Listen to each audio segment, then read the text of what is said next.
Yes, everybody, welcome back to Talking Wolves. We are back at Molineux tomorrow as Wolves host Nottingham Forest in another home game in the Premier League. Fingers crossed we can continue and build on Tuesday's victory over Burnley, but a really good and interesting game going into tomorrow's match. Of course, we're going to have the latest team news, my thoughts ahead of the match, and we'll have the opposition preview later on in the video as well. But like I said earlier, hopefully Wolves can build on that victory over Burnley. It wasn't a classic game, it wasn't a memorable match, but Wolves sort of did what they needed to do, and it was always going to be a tricky game against Burnley. You know, they'd just come off the back of a resounding 5-0 win against Sheffield United, and you knew defensively they are sometimes tough to break down. But Wolves did what they needed to do to get the 3 points. This game against Nottingham Forest will be very different, and I think it could be quite a feisty affair as well with the previous what happened between both clubs last season as well. In all three games, there were lots of drama across the three matches, both in the Premier League and in the Carabao Cup as well. One of those under Steve Davis, and the other two under Julian Lopetegui.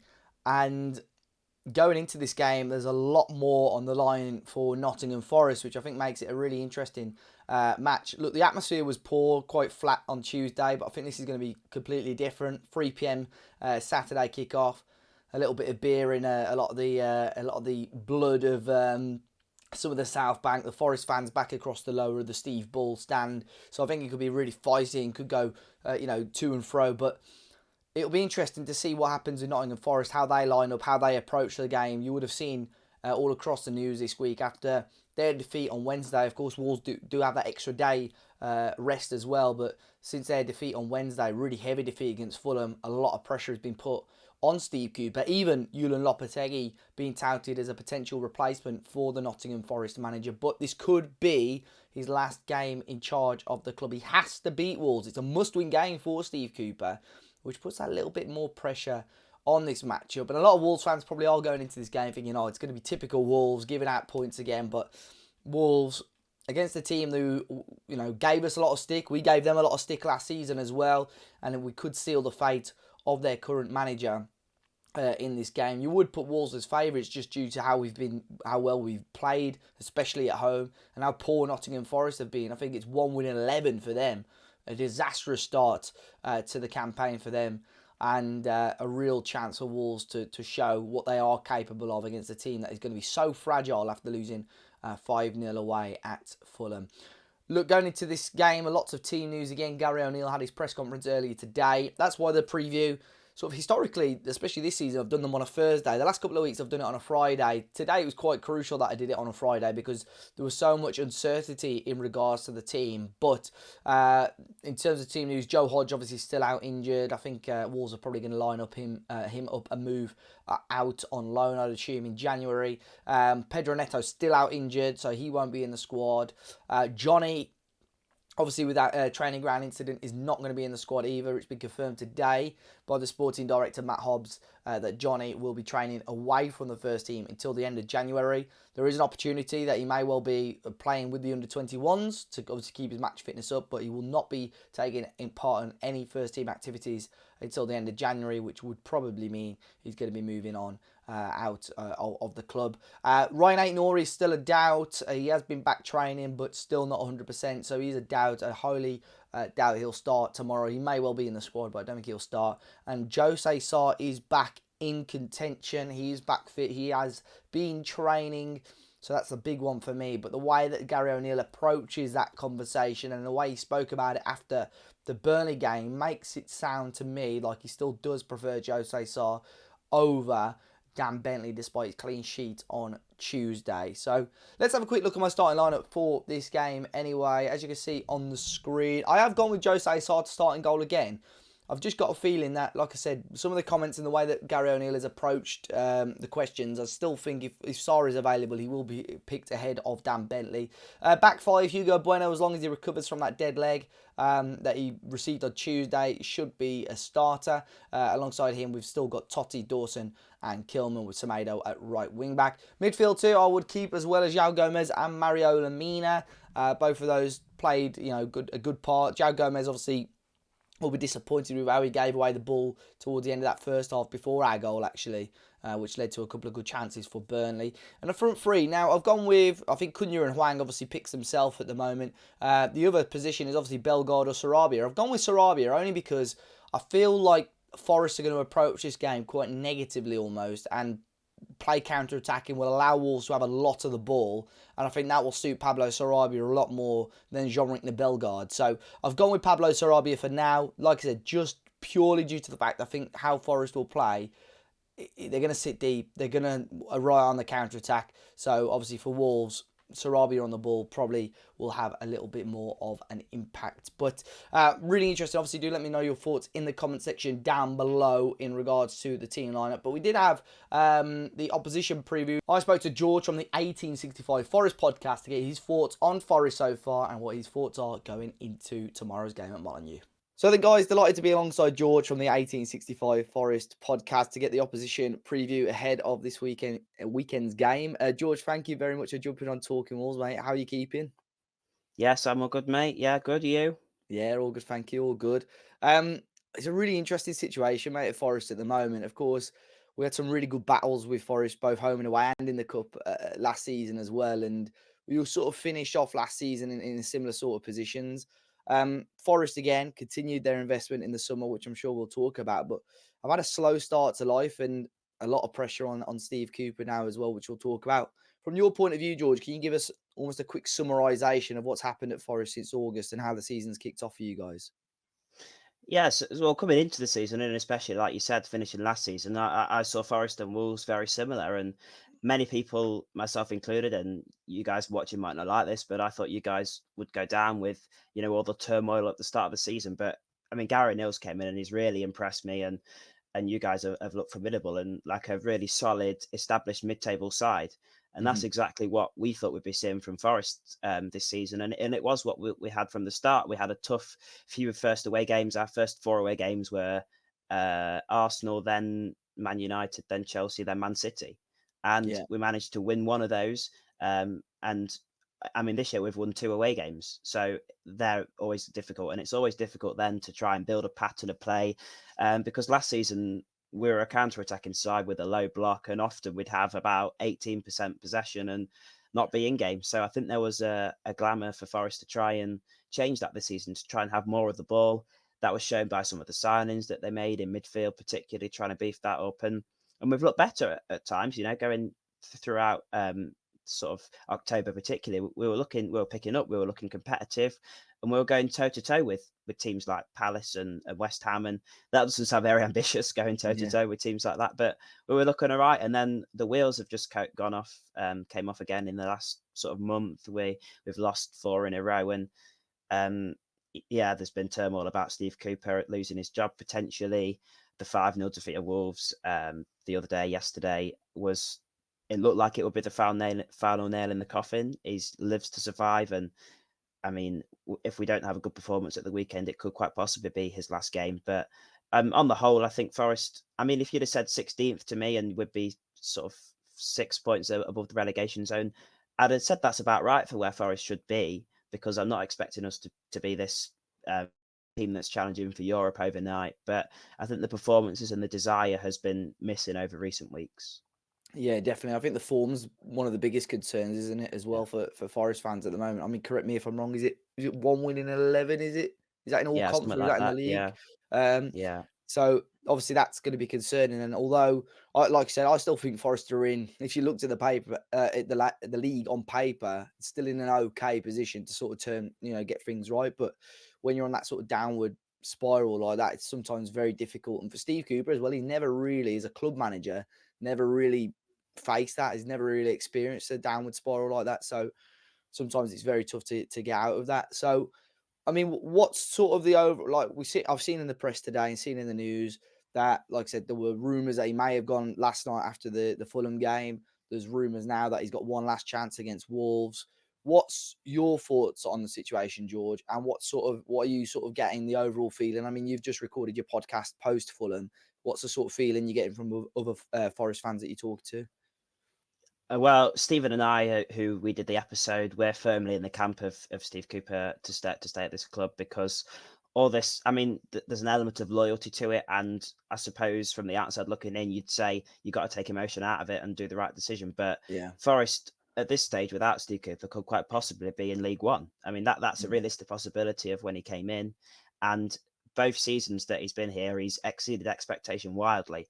I mean, I'd have taken 21st the season that he came in. We were bottom of the championship after 7 games with 1 point, and we ended up Yeah. finishing fourth and winning the playoffs. So he exceeded expectation there. And then until pretty much the end of the season, Forest were in the relegation zone last season, looking like we wouldn't come through. And Steve Cooper brought what he does best is he brings everyone to the unity at Forest has been.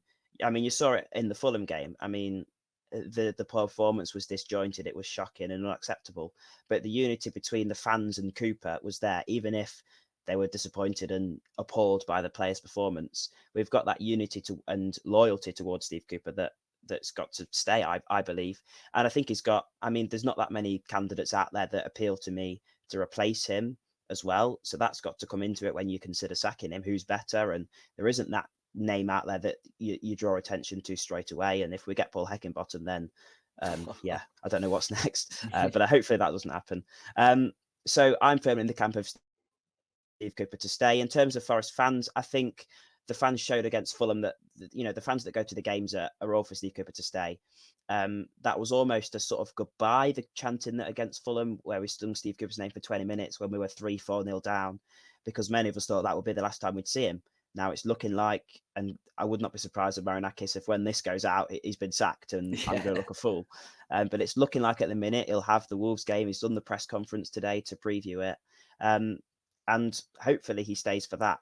But the general consensus of the fans is very split, and it's the first real time that there has been a question over Steve Cooper, because last season when there was a few calls for him to be sacked, mainly it was fans on social media, and the fans inside the stadium made clear that they wanted Steve Cooper to stay. Yeah. Whereas now I think there is more of an acceptance that this may be the end in time. But I think that Steve Cooper leaving is more because the players don't seem to be playing for him, as opposed to the fact that he's out of his depth. Because I mean, you look at it, Crystal Palace are already supposedly lining him up. So if he wasn't a competent manager, that wouldn't be the case. So I think the fan base is split, but I'm firmly in the camp of Steve Cooper to stay.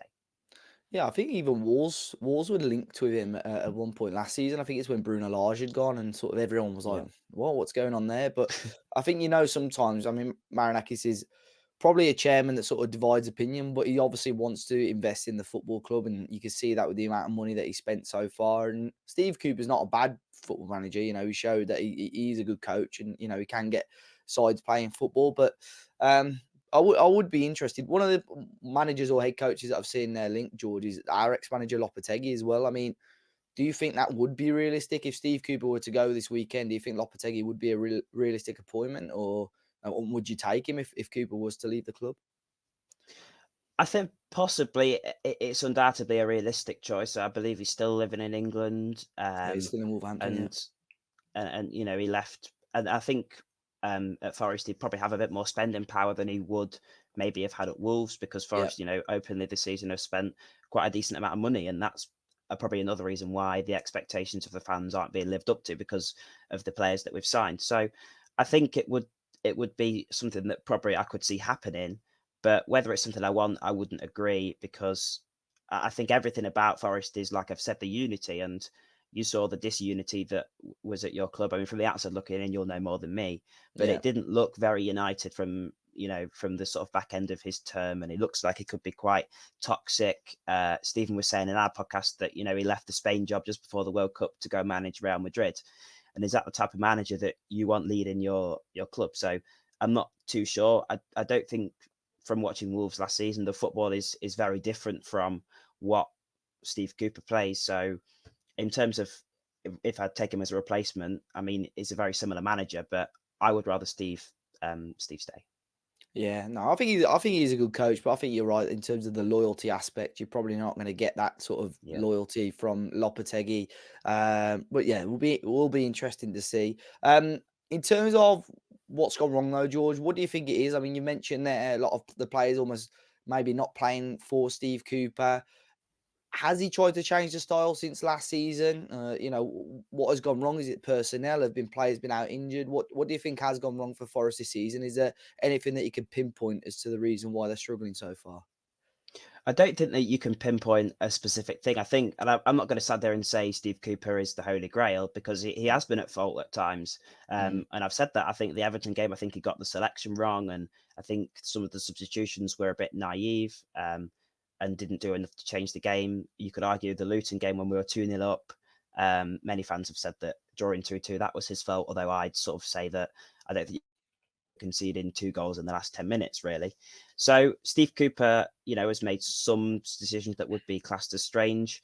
But ultimately, I think he has tried to change the style of football and it was slowly starting to work. But then it just ultimately looks like the players aren't up for the fight because against Everton, we didn't look up for it. We didn't look like once we conceded, we tried to get back into the game and you never thought we would. And then the Fulham game epitomised it. There was just nothing there from the players to the sort of the fans who were mm. backing Cooper, but before that, we were all sort of being sarcastic and singing, "We've got the ball, we've had a shot." So Yeah. um, it's a culminating thing. That's not the right word, but there's loads of different factors, and I think the players probably are the ones that fault the most because at full time we've lost 5-0, and half of them are there swapping shirts, giving hugs to the Fulham Yeah. players, and I mean, if you've lost a tight game 1-0 and you've been robbed VAR, I can kind of understand that. But the Forest fans, 3,000 of them have given up, probably booked the morning and afternoon off work. They've paid for the train fare. They've done all this. And that's their reward. So Yeah. I think the players ultimately are to fault and possibly even the recruitment because as part of recruiting players, you've got to look at their personalities as well as their ability. And it doesn't seem like Forest have got a good crop at the minute. Yeah, I was going to say, I mean, you spent not just this season, last season, spent a lot of money. I think that's Yeah. what Wolves have sort of tried to do over, well, last 12 months, really. I think sort of this point last year, we were in a dreadful position. We had a squad full of people and players that sort of didn't clash, but like you said, there probably didn't have the right personalities at the squad. And Wolves have done a good job at trying to move those players on and bring in the players with those right personalities. And I think that certainly helped Wolves out a lot more. I mean, one player Wolves let go and join Forest was, well, there's been a couple, obviously, Willie Bolly's another one, but Morgan Gibbs White, who again I always thought was a great player at Wolves, probably just didn't have the opportunities. I was going to say has kicked on at Forest, but I think it's been a slow start for him again this season. I believe he started on the bench last night for you guys. But what's the sort of consensus on him at the moment? Are you expecting him to start on Saturday? But what are your thoughts on him as a player so far? I think, firstly, I hope he gets a better reaction and reception to what he did last year at your place. That was unacceptable. Yeah, um, it wouldn't. but It could be as bad if I'm honest. I don't know. I don't know what will happen. yeah, that's football fans are like that. We're like that, aren't we? And we'd Yeah, probably do the same to a yeah, player in a similar situation. But I mean, Gibbs White towards the back end of last season, he was our best player. He was up for the fight. He epitomised everything we'd want as a player, getting involved and taking responsibility. And he's shown that this season by being captain at times and really stepping up. Um, I think he's been unlucky this season because we had the injury to Hudson-Odoi, and with the new sort of possession-based football we've been trying to play, or more possession-based, we've sort of played three more defensive midfielders, and that means that Gibbs White has been pushed onto the wing. Now, mm, that along with Hudson-Odoi being injured, meaning that the only winger we had was Elanga, meant that Gibbs White had to play on the wing, and that, I mean, you guys will probably know that he's not a winger at all. I mean, yeah, he's not got enough pace, I don't think, to be a winger, and he is at his best when he's in midfield, when he's got to make tight decisions, passes, and at the heart of midfield, making things happen, pulling the strings. That's where he's at his best, and he's not been able to do that this season. Now, I think he's partly to blame because he's lacked consistency, and at times he's sort of rushed and panicked and tried to do too much in a way, doing these fancy flicks where he could often just make the easy ball. yeah, So it's a combination of both things. But I think with Hudson-Odoi back, Forest will try and get him into the middle a bit more. And I'm hoping that he can kick on with that position because that's ultimately where he is best playing. And Forest have got to find a way to accommodate that because we saw last season that he can be some player when he's on form and when he's playing down the middle. So I'm hoping that with those injuries returning, that he can be back in the middle and firing. But as of yet, this season, it's not really clicked for him, like you say. yeah. I would be intrigued. I mean, going back to sort of the reception he received last year. I mean, at Molineux, it was a bit frosty, and then obviously he gave it back to the Wolves Yeah, fans at the City Ground in the Cup, which they didn't like. And then I was obviously a little bit of argy-bargy. But, I mean, Wolves fans saw we had Mateus Nunes, for argument's sake, left on much worse terms than Morgan Gibbs-White, and the reception he received was ridiculous. And I think that was one of the big reasons why Wolves beat Man City a few months ago. It'd be yeah. interesting now to see if Wolves give Morgan Gibbs-White that sort of same reception to see what happens. I don't think it will be as strong as that, but who knows? It will be interesting anyway. But I mean, going into this game, George, what are the expectations? I mean, Forest fans are probably. I mean, like you say, your form isn't great. Wolves have been good at home, but typically Wolves somehow find a way to cock up this situation. But our form against Forest in general over the last few years has been okay. What's your thoughts going into this game? What's your score prediction for Saturday? I don't think it can get much worse than the Fulham game. I hope not anyway. And if it does, then I won't be one happy fan.